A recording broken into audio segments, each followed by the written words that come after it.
روزمرہ زندگی میں بعض اوقات ایسے معاملات درپیش ہوتے ہیں جو بظاہر عام اور سادہ لگتے ہیں، مگر ان کے متعلق ہمارا علم ناقص ہو تو ہم اسلامی شریعت کی مکمل پاسداری نہیں کر سکتے۔ اسی لیے قرآن و سنت کی روشنی میں درپیش مختلف معاملات کا جواب تلاش کرنا بہت ضروری ہو جاتا ہے۔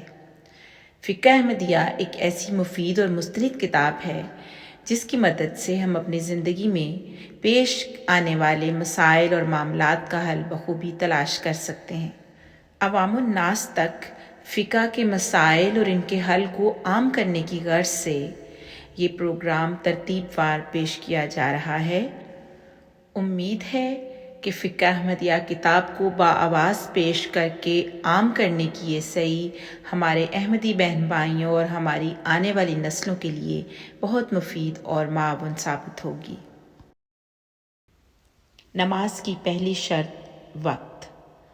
5 اوقات میں نماز فرض ہے، جن کی تفصیل یہ ہے۔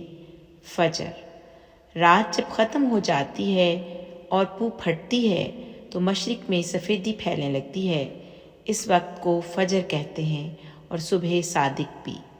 یہ وقت سورج نکلنے سے ذرا پہلے تک رہتا ہے۔ معتدل علاقوں میں گھڑی کے لحاظ سے یہ 1.5 گھنٹہ سے کچھ کم وقت بنتا ہے۔ اس وقت میں 2 رکعت نماز سنت اکیلے پڑھتے ہیں، پھر 2 رکعت نماز فرض با جماعت ادا کرتے ہیں۔ افضل اور بہتر یہی ہے کہ کچھ منہ اندھیرے نماز شروع کی جائے، کہ رات لمبی ہو اور روشنی خوب پھیل جانے پر یہ ختم کی جائے تاکہ زیادہ سے زیادہ لوگ نماز با جماعت میں شامل ہو سکیں۔ ظہر کا وقت سورج ڈھلنے سے شروع ہوتا ہے اور اس وقت تک رہتا ہے جبکہ ہر چیز کا سایہ ایک مثل یعنی اس چیز کے برابر ہو جائے۔ اس وقت میں 4 رکعت نماز سنت، پھر 4 رکعت نماز فرض اور اس کے بعد 2 رکعت نماز سنت ادا کی جاتی ہے۔ اگر کوئی چاہے تو بعد ازاں 2 رکعت نماز نفل پڑھ سکتا ہے، اس سے زیادہ ثواب ملتا ہے۔ نفل نماز کھڑے ہو کر پڑھنے سے زیادہ ثواب ہوتا ہے، لیکن یہ نفل بیٹھ کر بھی پڑھ سکتے ہیں۔ البتہ فرض اور سنت نماز بلا عذر بیٹھ کر پڑھنا درست نہیں۔ اگر کسی مصروفیت یا مجبوری کی وجہ سے پہلی مثل میں ظہر کی نماز نہ پڑھی جا سکے تو دوسری مثل یعنی ہر چیز کا سایہ دگنا ہونے تک یہ نماز ہو سکتی ہے۔ گھڑی کے لحاظ سے ظہر کا سارا وقت معتدل علاقوں میں 3 گھنٹے کے قریب بنتا ہے۔ ظہر کی نماز گرمیوں میں کچھ ٹھہر کر اور سردیوں میں جلدی پڑھنا بہتر ہے۔ جمعہ کی نماز کا بھی وہی وقت ہے جو ظہر کی نماز کا ہے، گویا جمعہ کی نماز دراصل ظہر کی نماز کے قائم مقام ہے۔ عصر، دوسری مثل یعنی ہر چیز کا سایہ دگنا ہونے سے لے کر سورج ڈوبنے سے کچھ پہلے تک کا وقت عصر کہلاتا ہے۔ گھڑی کے حساب سے معتدل علاقوں میں عصر کا وقت 2-2.5 گھنٹے کے قریب بنتا ہے۔ اس وقت میں 4 رکعت نماز فرض ہے۔ اگر کوئی چاہے تو فرضوں سے پہلے 4 رکعت سنتیں بھی پڑھ سکتا ہے، لیکن عصر کے فرض پڑھنے کے بعد کوئی سنت یا نفل نماز پڑھنا جائز نہیں۔ اگر جلدی ہو اور کوئی ضروری کام درپیش ہو تو دوسری مثل کے شروع ہوتے ہی عصر کی نماز پڑھی جا سکتی ہے، لیکن افضل اور بہتر یہ ہے کہ دوسری مثل کے ختم ہونے اور تیسری مثل کے شروع ہونے پر عصر کی نماز پڑھی جائے۔ اسی طرح دھوپ کا رنگ پھیکا پڑنے سے پہلے ہی نماز پڑھ لینی چاہیے، کیونکہ بلا کسی مجبوری کے زیادہ دیر کرنا اور ایسے وقت میں نماز پڑھنا کہ دھوپ کا رنگ زرد پڑ جائے اور سورج غروب ہونے کے قریب ہو جائے ناپسندیدہ اور مکروہ ہے۔ جیسا کہ بیان کیا جا چکا ہے کہ کسی مصروفیت کی وجہ سے اگر دیر ہو جائے تو ظہر کی نماز دوسری مثل میں پڑھ سکتے ہیں، اور اگر جلدی ہو تو عصر کی نماز بھی اس مثل میں ہو سکتی ہے۔ اس لحاظ سے ہم کہہ سکتے ہیں کہ دوسری مثل کا وقت دراصل ظہر کی نماز کا بھی ہے اور عصر کی نماز کا بھی، یعنی یہ وقت دونوں میں مشترک ہے۔ یہی وجہ ہے کہ سفر، بیماری یا کسی اجتماعی دینی کام میں مصروفیت کی وجہ سے ظہر اور عصر کی نمازیں جمع بھی ہو سکتی ہیں، کیونکہ ان دونوں نمازوں کا وقت کچھ تھوڑے سے فرق کے ساتھ اپنے اندر تسلسل رکھتا ہے۔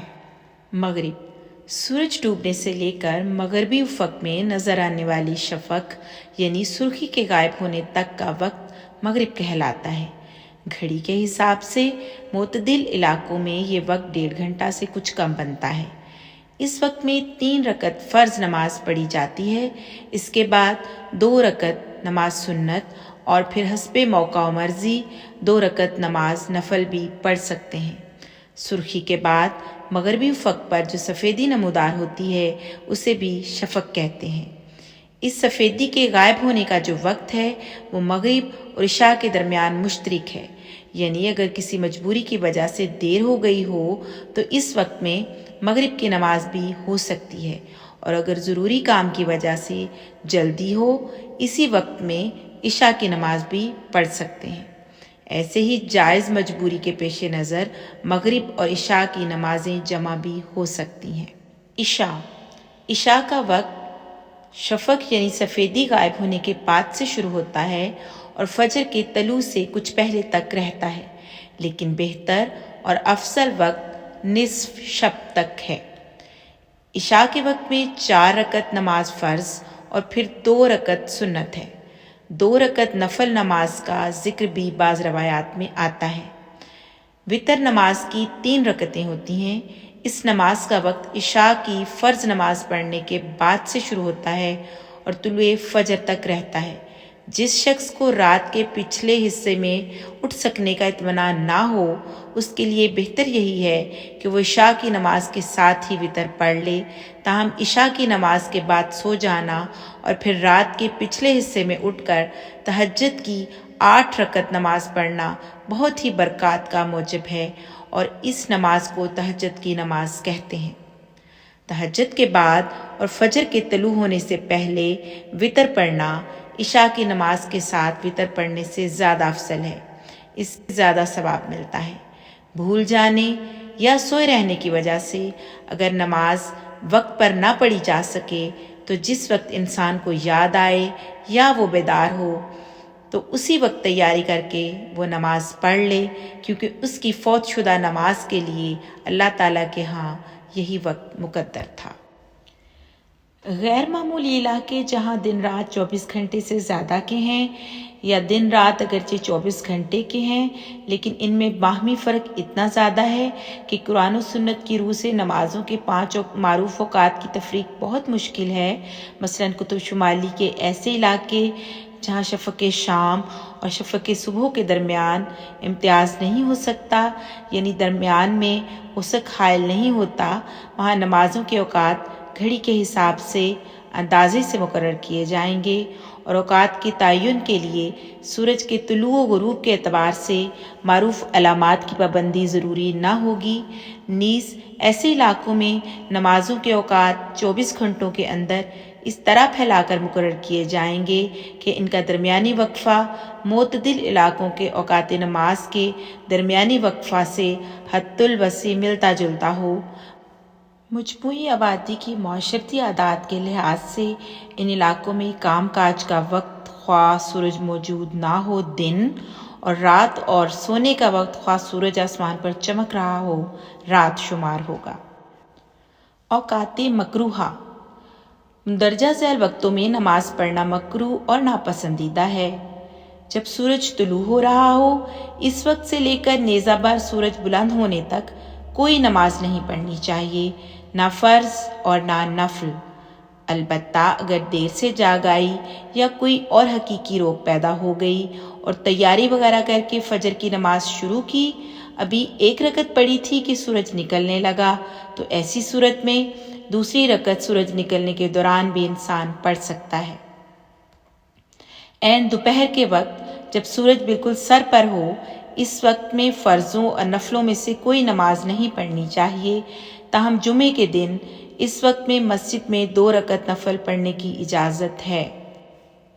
جب سورج غروب ہو رہا ہو تو اس وقت میں بھی کوئی فرض یا نفل نماز جائز نہیں، البتہ اگر کسی معقول عذر کی وجہ سے عصر کی نماز وقت پر نہ پڑھی جا سکی ہو اور ابھی 1 رکعت پڑھی تھی کہ سورج ڈوبنے لگا، ایسی صورت میں بقیہ 3 رکعتیں سورج ڈوبنے کے دوران بلکہ اس کے بعد بھی پڑھی جا سکتی ہیں۔ یہ تو وہ اوقات تھے جن میں بلا عذر کوئی بھی نماز جائز نہیں، نہ فرض اور نہ نفل، لیکن مندرجہ ذیل اوقات میں صرف نفل نماز مکروہ ہے۔ وہ یہ ہیں: فجر کے طلوع ہونے کے بعد سورج نکلنے تک 2 رکعت سنت کے علاوہ کوئی اور نفل نماز جائز نہیں۔ عصر کی نماز پڑھنے کے بعد نفل نماز جائز نہیں۔ عید کے دن سورج نکلنے کے بعد عیدگاہ میں نفل جائز نہیں، نہ عید کی نماز سے پہلے اور نہ عید کی نماز کے بعد۔ نماز باجماعت ہو رہی ہو تو اس وقت مسجد میں اپنے طور پر سنت یا نفل نماز جائز نہیں۔ تاہم خانہ کعبہ یعنی مسجد الحرام میں کسی بھی وقت سنت یا نفل نماز پڑھ سکتے ہیں، کیونکہ وہاں ہر وقت طواف کعبہ کر سکتے ہیں، اور ہر طواف کے بعد 2 رکعت نماز پڑھنا ضروری ہے، جسے طواف کی نماز کہتے ہیں۔ سورج گرہن کی صورت میں نماز کسوف کسی بھی وقت پڑھی جا سکتی ہے، سورج نکل رہا ہو یا ڈوب رہا ہو، عین دوپہر ہو یا عصر کی نماز کے بعد ہو، جس وقت بھی گرہن لگے نماز شروع کر دینی چاہیے، کیونکہ اس نماز کا سبب سورج گرہن ہے، اور وہ جس وقت لگے گا اسی وقت نماز پڑھنا مسنون ہوگا۔